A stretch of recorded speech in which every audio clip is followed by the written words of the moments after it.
What started as a promising film turned into one of Hollywood's biggest scandals.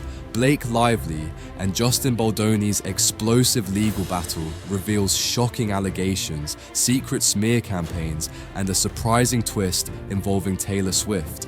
Behind the glitz, courtroom drama and celebrity subpoenas expose a tangled web of power and betrayal.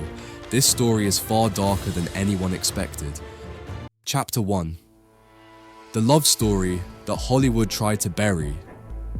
Why did two Hollywood stars with everything to gain suddenly turn into legal enemies in a $400 million war? And how did a romance film meant to inspire audiences turn into one of the darkest scandals in recent memory? In 2024, It Ends With Us was set to become the next big cultural moment. Adapted from Colleen Hoover's viral BookTok hit, the film had a built-in fan base, an emotionally powerful plot, and two massive names at its center, Blake Lively and Justin Baldoni. Baldoni secured the rights and took on directing duties under his Wayfarer Studios. He also cast himself as the male lead. Lively, initially cast as the heroine, later earned a producer credit after reportedly assembling her own edit of the final cut. Everything looked perfect on paper, but off-camera, the cracks were already forming. Eagle-eyed fans noticed something strange during the press rollout. Lively and Baldoni weren't doing interviews together. No joint photos, no red carpet chemistry, a romance film with a love story at its core. Yet the leads seemed miles apart, and when the film finally hit theaters in August, it was impossible to ignore. The two stars had completely avoided each other during the promotional campaign. That wasn't a scheduling fluke. Something had gone wrong. Public perception started to tilt. Lively, in her press appearances, leaned heavily into visual aesthetics and female empowerment messaging, at times even weaving in promotion for her new haircare brand. Critics said she had misunderstood the soul of the story. Meanwhile, Baldoni positioned the film as a conversation starter on masculinity and trauma, perfectly aligned with his Man Enough podcast brand. As the weeks rolled on, Lively's public image began taking hits. Old interviews resurfaced, social media turned, Baldoni stayed quiet, and his image remained pristine. But none of this was accidental. What looked like an awkward press tour was the calm before a very public, very strategic storm. And once the lawsuits began, it became clear this wasn't just a feud, it was war. Chapter 2. The scene that was never supposed to happen. What really happened behind the cameras of It Ends With Us? And why did one of Hollywood's most anticipated book-to-screen adaptations suddenly feel like it was built on a secret no one wanted exposed? On December 21st, 2024, Blake Lively officially took her private discomfort public. She filed a formal complaint with the California Civil Rights Department naming Justin Baldoni, Wayfarer Studios, producer Jamie Heath, and others. The allegations? Sexual harassment, a hostile work environment, and a retaliatory campaign that, according to Lively, was already in motion before the film even wrapped. The complaint laid out a disturbing picture of life on set. It wasn't a single explosive event, it was a pattern. Among the incidents Lively described were improvised intimate scenes where Baldoni, as both director and co-star, allegedly crossed boundaries without her consent.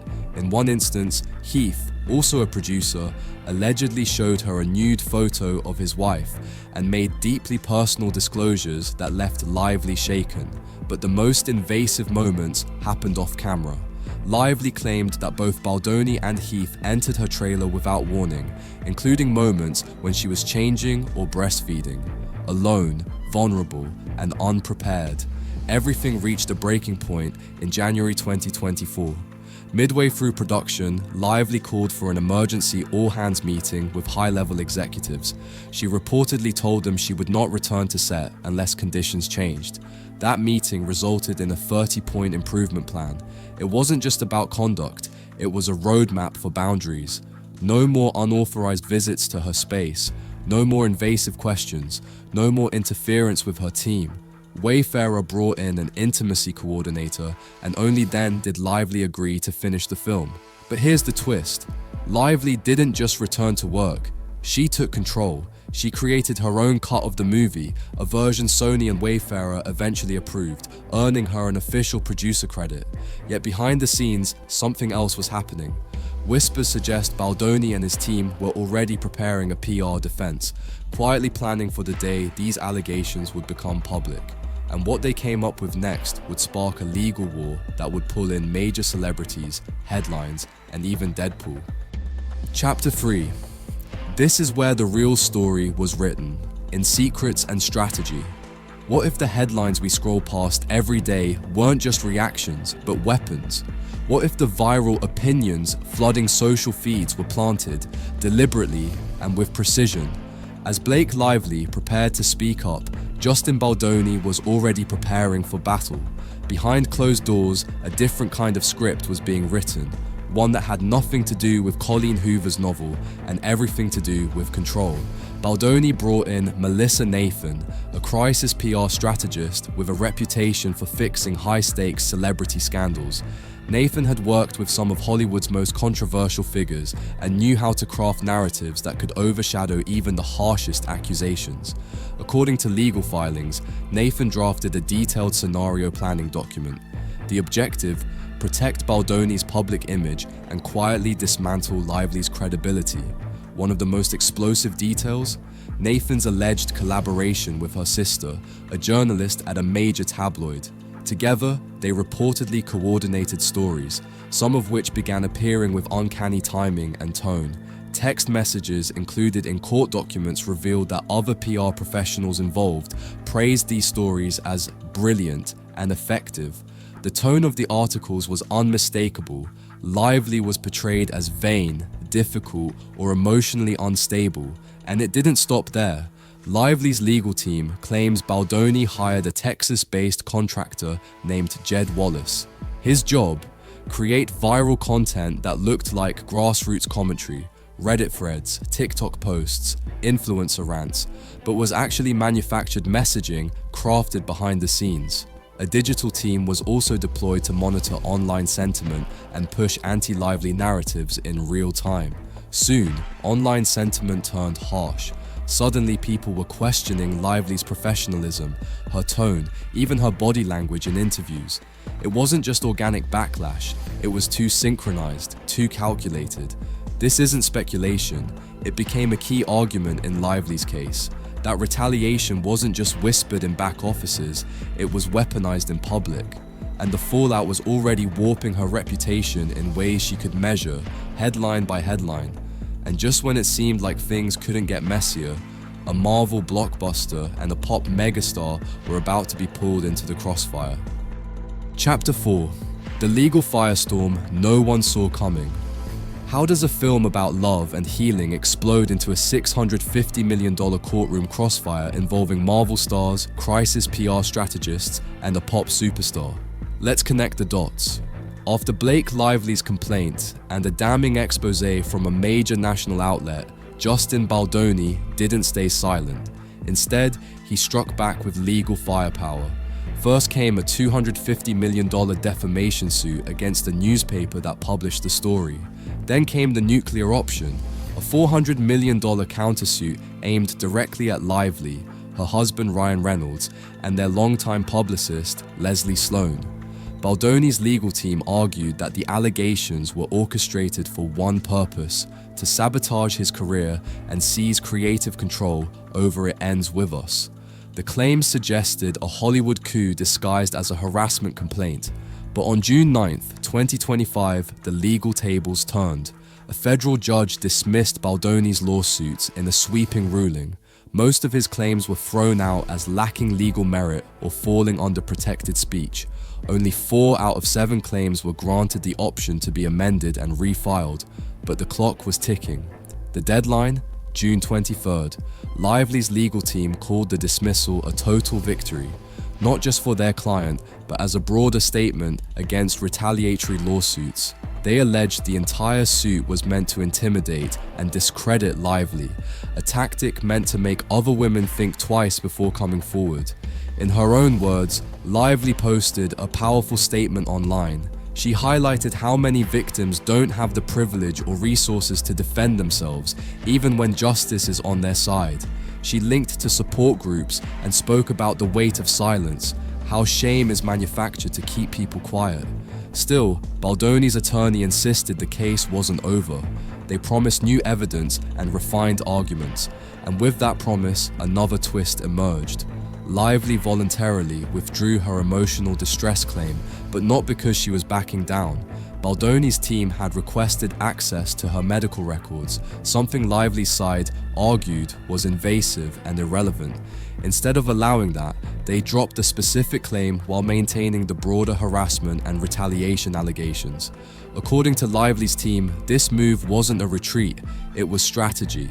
They accused Baldoni's lawyers of trying to spin the moment into negative press, creating a distraction from the real issues. And speaking of distractions, this is where the story drags in a superstar singer, a Marvel parody, and a Deadpool alter ego named Nice Pool. Yes, you read that right.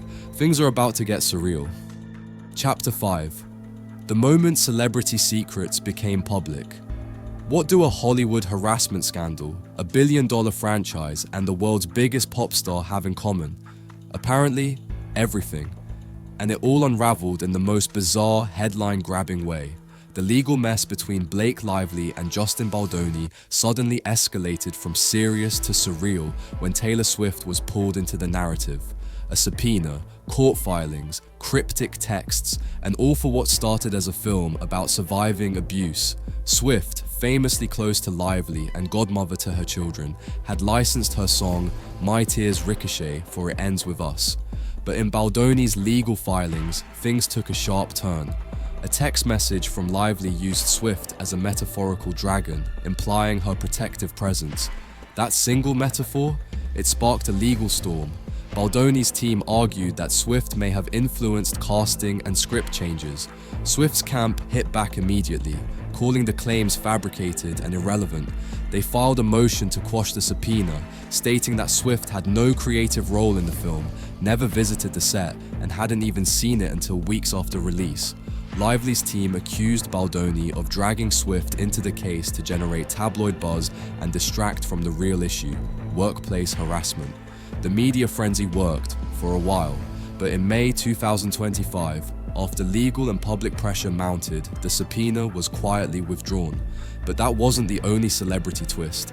In a separate move, Baldoni claimed that Ryan Reynolds mocked him through Deadpool and Wolverine, specifically through a character named Nice Pool, a man-bun, self-proclaimed feminist who ultimately gets gunned down by a character voiced by Lively herself. To Baldoni, the satirical role wasn't a coincidence. He called it a targeted insult cloaked in Marvel humor. Meanwhile, Lively began slowly re-emerging in public. She and Reynolds made a wry, coded joke during SNL's 50th anniversary taping. Then at the Time 100 gala, she spoke vaguely about surviving highs and lows over the past 2 years. The real message was unmistakable.